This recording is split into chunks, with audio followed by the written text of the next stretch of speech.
James Twin for the untouchable true school sports. Let's go, baby. Bow! Be careful what you wish for because it can become a reality. Yeah. The Untouchable True School Sports Empire proudly presents something the boxing game's missing. Hey, what's going on? It's your boy BT, and I came here to talk some boxing with the thousands of True School Sports subscribers. All right, so I've been meaning to do this video and get around to it. Better late than never. You know, it's the day before the fight, so these are my thoughts on Nick Ball versus Ronny Rios. It's a really key fight for the featherweight division. You guys know I've said it many times, and I'll say it again. You know, 2024 was, and will continue to be the year of the featherweight division. And we're back again with another featherweight banger. Nick Ball, the WBA champion, the newly crowned WBA champion. He ripped the title off Raymond Ford in a close fight back in Saudi in June. And, you know, now we're going to see just how good is Nick Ball, because Nick Ball is fighting Ronny Rios. You know, Rios is a guy that has been around the block. He's fought a lot of name opponents, you know, Azat Hovhannisyan. He fought Ray Vargas back at 122. He fought Mirza Akhmadaliev in 2022. He beat Diego De La Hoya, if I'm not mistaken.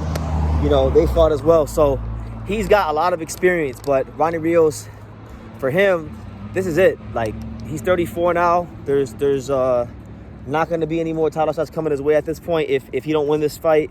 So it's do or die for him. And Nick Ball, he's very good at what he does. You know, being 5'2", he uses that as an advantage for him. He likes to close the gap. He has good hand speed on the inside. He's one of these guys that, you know, even if you beat him, which nobody has yet, but like if you are to beat him, one thing about Nick Ball when you fight him that you know you have to have when you fight him is you're going to have to be in extremely good condition, because this guy stays on top of you. He's built like a fire hydrant, and he's not going to stop. So Rios, from what I have seen in the past, watching his fights, he's a guy that I think his best punch is the left hook. Doesn't have like a world-class jab, but it's an okay jab. A good, above average left hook, but really and truthfully, Ronny Rios, I think he leaves some things to be desired. I think you know, he don't punch hard enough to hurt Nick Ball. At least, like, I don't want to say he doesn't punch hard enough, but I want to say that, you know, I just don't think he's accurate of enough punches. That's what I'll say. He's not an accurate of enough puncher to hurt Nick Ball, and I don't think he's busy enough to outwork him. So, you know, he's gonna have to show us something a little different in this fight. And you know, he's been in a lot of fights. He's been pro for a while, so I don't think he can change too much. So I think what it comes down to for Nick Ball is, you know, can he just avoid the left hook of Ronny Rios? Because the left hook, I think, is if Nick Ball is to get hurt or stopped or, you know, lose in shocking fashion, it will be from that punch. So that's what he'll need to watch out for. You know, Rios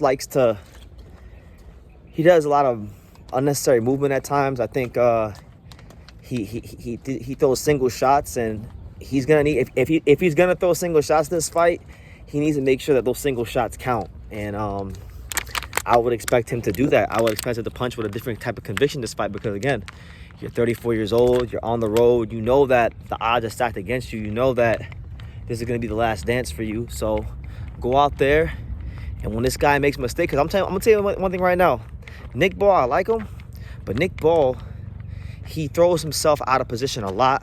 He's susceptible to you know, certain punches. You know, I would probably say the uppercut. You know, when Nick Ball fought Raymond Ford, it took Raymond Ford about 5 rounds to figure him out.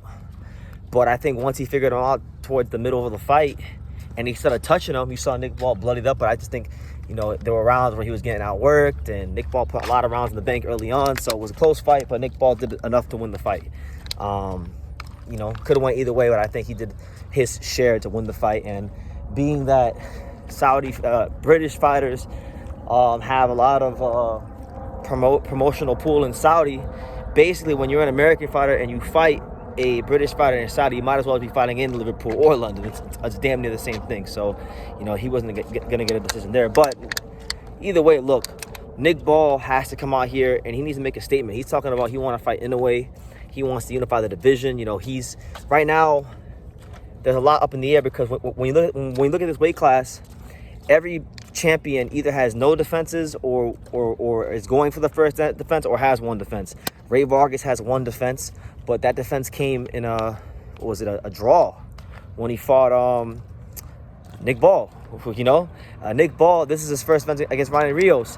Angelo Leo, he just became champion in August. He hasn't had a chance to make his first defense yet.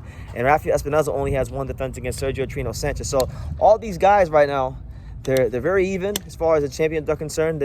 Nobody's really separated themselves yet in terms of longevity and holding the belt for a long time. So the rest of 2024 for Espinoza and Ball, they're trying to solidify their place in the division going into 2025.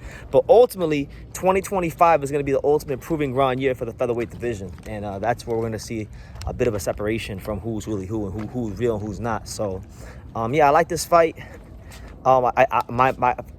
If I had to make a prediction for this fight, I will go with Nick Ball by decision. I don't think he's going to knock out Ronny Rios. Although Ronny Rios has been stopped multiple times in his career. If you go back and you watch the Merjon fight, he got knocked out or got stopped. The fight got waved off in the last minute of the 12th round. And I thought he was very durable that fight. I think he was taking a good shot from Merjon. And Merjon, to me, is a heavier puncher than Nick Ball. Nick Ball grinds you down with his power, as to where Merjon, he fights in spots. He fights in spurts. But when he hits you and he hurts you and he puts them together, there's a lot more thump behind those punches. So, yeah, I think Ronny Rios can absorb Nick Ball's shots for 12 rounds. I just don't think I don't know if he has the volume to outwork a Nick Ball, and I don't think he has the punching power or not the punching power, but I don't think he has the accuracy to punch down and make Nick Ball pay for his defensive lapses. So I'll go with a Nick Ball decision, but I'm hoping for a good fight. One last tidbit of a storyline of information I'll give you guys is this. Ronny Rios is a pro box fighter. So, you know, in the event that Ronny Rios does upset Nick Ball, this presents a very intriguing scenario because you guys know, Angelo Leo, good friend of the channel. He's pro box's first ever world champion, and he's in this weight class. He holds the IBF title. If Ronny Rios wins this fight, this presents a unique opportunity for pro box to have an in-house unification fight where you could have Angelo Leo versus Ronny Rios unifying the titles. So I think that is unlikely because Nick Ball is going to win. But if he upsets him, all of a sudden Angelo could be fighting Ronny Rios in unification, and pro box will have a big say-so on what goes on in this featherweight division. So that's one thing to look out for. But I want to hear what you guys have to say. What do you guys think? Anybody from Liverpool or Santa Ana, California, give me your thoughts on Nick Ball versus Ronny Rios. I like to hear from you guys. And yeah, leave your comments down below. Make sure you guys take the time to subscribe. And like I say in every single one of these videos, you can love me or you can hate me, but I'm just a kid from Dania. So until next time, take care. Thank you for watching another video on the untouchable True School Sports Empire. I'm at the Boxing Hall of Fame out here in Canterbury, New York. And for more great boxing content just like this video, make sure you click and subscribe right over here.